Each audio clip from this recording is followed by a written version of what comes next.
Joining us now is Dr. Ajaz Khan from Cancer Treatment Centers of America. Dr. Khan, let's start with the basics. We have been at this for decades trying to find a cure. There have been walks and runs and dances. Where are we today? You know, I think the scope of the problem is that it's still a public health issue.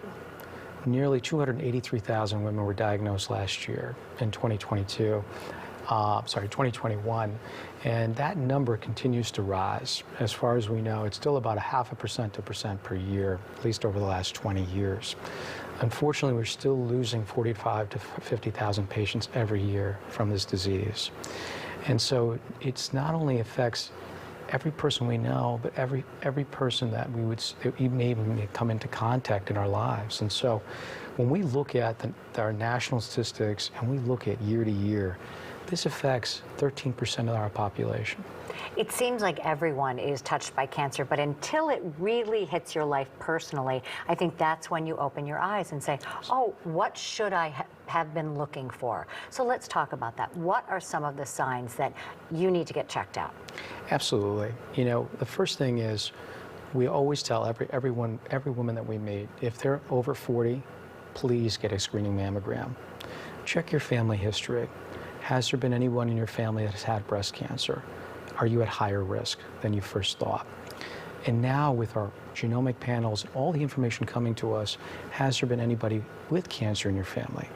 And do you need to be checked out now as well? I know for women, we have been trained to say, let's look for lumps, but that's not necessarily the only sign that you might have breast cancer. What are some of the other things that women should be looking for?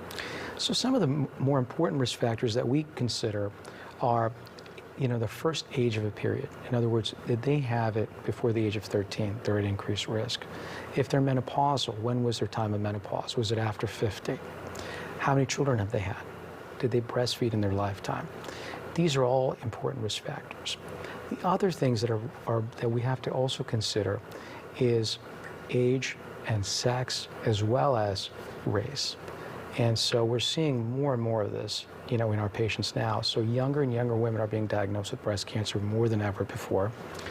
The other issues that we're also seeing is that as patients get older, there's an increased likelihood of developing breast cancer as well. And the most important thing is there's significant disparities within our community just based on race alone. How do we get more women to get their mammograms? How do we get them access to the mammograms that might be costly if they don't have good health insurance? Absolutely, and I think one part of it is free screening. You know, allowing for these screening drives and runs to occur throughout the country to help patients that have inequities in care. Okay, let's move on to once you've been diagnosed, the treatment options. Because when you talk about the number of people who are dying, and it's women and men, of course, Absolutely. from this disease, it is so surprising to me that, again, we've been at it so long. What the war on cancer started in the 1970s, and we're still having people die. So are there advancements in treatment? Are we moving any closer to being able to give people not just options, but good options? Absolutely, and I think that really dwells on the point of clinical trials.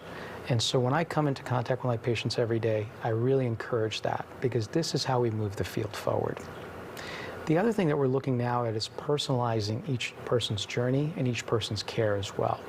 So in patients that have ER-positive breast cancer versus that have HER2-positive breast cancer or triple-negative breast cancer, their journeys and treatments will be totally different.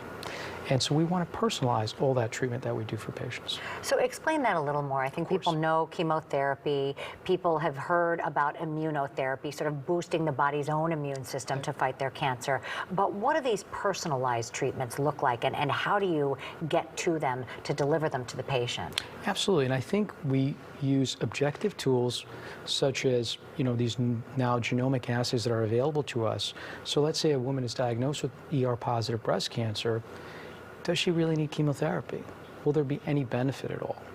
For years, for 40 years, we've been giving chemotherapy to patients that had minimal benefit from that treatment. And now with these assays, we can figure out if they even need it. Now, speaking of novel therapeutics, we have so many new drugs that have become available over the last few years where now we can target that cancer up front. So a lot of these patients that have triple-negative breast cancer or have HER2-positive breast cancer necessarily don't go to surgery right away.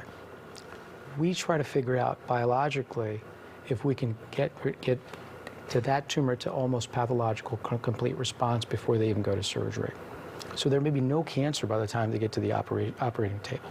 Wow, and that means minimal reduction in terms of the type of surgery that they have. Absolutely, and it makes the surgeon's life easier, makes the patient's life easier, but more importantly, what we're finding is that it's leading to survival benefits with this new data that we have available now. And that's the most important thing, right? Absolutely. Helping women survive this. So glad to hear there are some advancements, and I know you're still working on finding others.